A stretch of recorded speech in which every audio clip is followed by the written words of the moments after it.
Ang latest, ang hottest sa showbiz and entertainment. Heto na sa Ang Pilipinas Ngayon.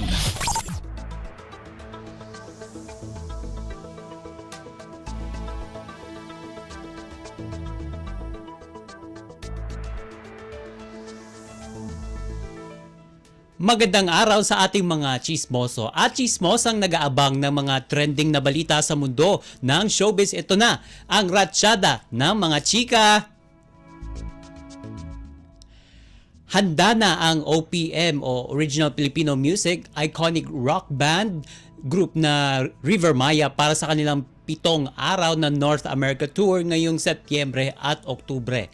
Makalipas kasi ang matagumpay nilang reunion concert nitong Pebrero, dadalhin naman ng mga miyembro ng banda na sina Bamboo, Rico Blanco, Mark Escueta at Nathan Azarcon ang kanilang mga hit song sa Amerika at Canada. Sa isang panayam, ibinahagi ng grupo na sila ay natuwa sa kinalabasan ng kanilang konsyerto ngayong taon, lalo pa at magsasama-sama muli ang grupo sa kanilang international concert tour.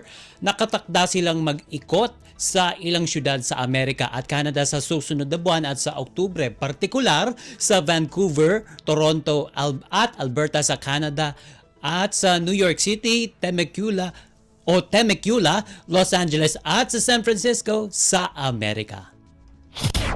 Ang latest, ang hottest sa showbiz and entertainment. Heto na sa Ang Pilipinas Ngayon.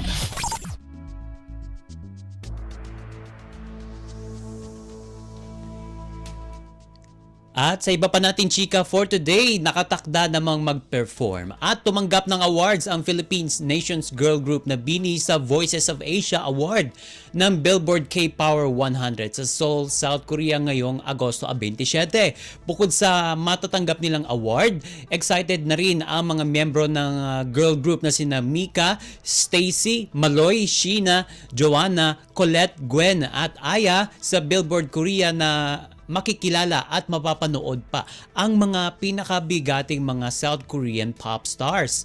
Ayon kay Gwen, magpapaka-fangirl siya ng malala dahil makikita na nito ang kanyang mga idolong South Korean artists. Sabi naman ng kanilang leader na si Joanna, excited na silang ipakilala ang P-pop sa Korean audiences. At isa sa mga ipe-perform ng grupo sa naturang awards ay ang kanilang hit single na Pantropiko. Ang latest, ang hottest sa showbiz and entertainment. Heto na sa Ang Pilipinas Ngayon.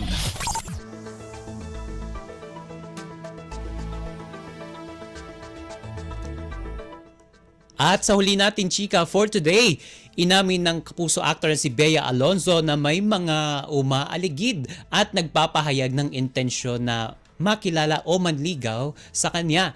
Sa isang panayam ng kanyang Mother Network, inamin ni Bea na may mga nagpaparamdam na sa kanya sa ngayon. Ngunit, paglilinaw niya, wala pa raw siyang dinidate exclusively. Ipinarating din ni Bea ang kasalukuyang estado ng kanyang puso. Sabi ni Bea, okay naman ang lagay ng puso niya ngayon at ine-enjoy niya ang pagiging single. Kahit na abala ngayon sa hit murder mystery series ng GMA Network na Widow's War, ani Bea, sinisikap pa rin niyang magkaroon ng work-life balance. At pagbabahagi niya sa kung paano niya pinananatili iyon, most of the time inilalaan niya ang 3 araw para sa trabaho o sa kanyang hobbies o di kaya naman sa kanyang self-care gaya ng pagpunta niya sa dermatologist at sa salon. Ang pagkakaroon ng work-life balance ayon sa kapuso actor ang nagpapasaya sa kanya ngayon at kanyang nilulook forward. Ang latest, ang hottest sa showbiz and entertainment. Heto na sa Ang Pilipinas Ngayon.